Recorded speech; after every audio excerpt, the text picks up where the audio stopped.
Welcome, inquisitive brains! Discover the gripping story of Annie Kasprazak, whose name evokes mystery. What drew this youthful spirit down a dark road of secrets?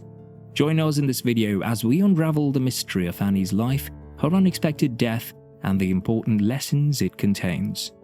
A horrifying discovery sent shocks down the spine of a peaceful village tucked beside the Jordan River in the dark pre-dawn hours of March 11th, 2012. 911, what is the address of the emergency? There's some pools of blood. I'm guessing it's just an animal, but in the water right by the river there's a shoe. Blood everywhere. It all started with a panicked 911 call, with the caller reporting a terrible image.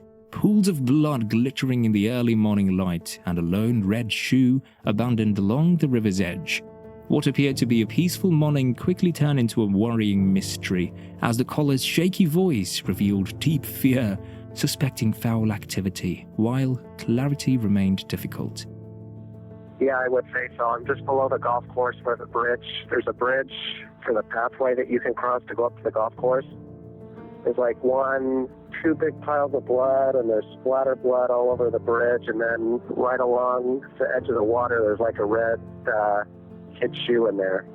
It could have just floated in, but I figured I'd better call you guys. The gears of justice were set in action as police rushed to the location, corroborating the caller's horrifying accusations. It was human blood. A never-ending hunt began, resulting in a bleak revelation. The young corpse of a girl floated lifelessly in the dark waters of the river, her identity eventually confirmed as Annie Kasprazak, a 15-year-old who had abandoned her family. Annie's face displayed the telltale indications of severe trauma, her premature death blamed on a slew of terrible, blunt force injuries. Surprisingly, the red shoe discovered near the river resembled the one she had been wearing. Annie's choice to abandon her family's embrace sparked a wide inquiry, compelling police to look into her traumatic history, a life marked by foster homes and social services institutions. Despite her upbringing's turmoil, she had found comfort in the houses of Veronica Kasperszak and her ex-husband, Dennis Kasper, who had shown her love and care. As the inquiry progressed, a complicated network of secrets emerged. Annie's obsession with her boyfriend, Christopher Bagshaw, and rumors of her imminent motherhood added to the complication.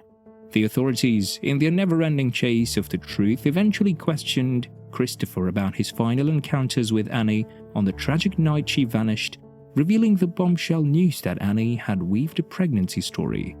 Did you tell anybody she went for a swim? Who? That girl. No. And if somebody said I said that, they're liars, man. I have a concern. That's why we want to talk to you. I don't know Well, if you did or if you one guys other think person I did did. something to her, I'm telling you right now, I didn't. Spencer Criddle, Annie and Christopher's close friend, supported their statements, adding light on Annie's foreboding relationship with a man ominously known as LJ, allegedly tied to a gang. Annie had a sense of foreboding as her companions tried to keep her away from the menacing stranger who had made scary threats. As the evidence accumulated, the police narrowed in on LJ as the major suspect in Annie's death. An extensive hunt for a 17-year-old with links to a local gang was undertaken, resulting in a race against time filled with surprising twists and horrific disclosures at every corner.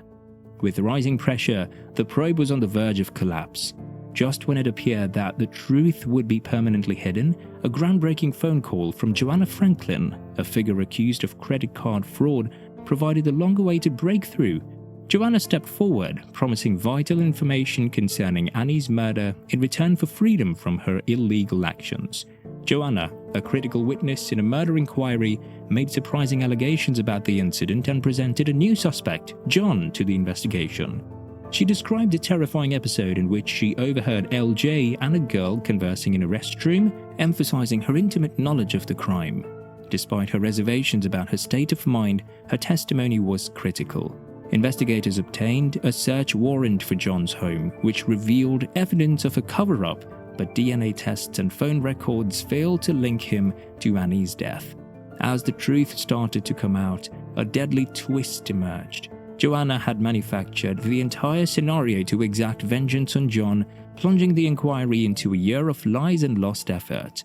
Her sophisticated plot to win her immunity had led the cops misled.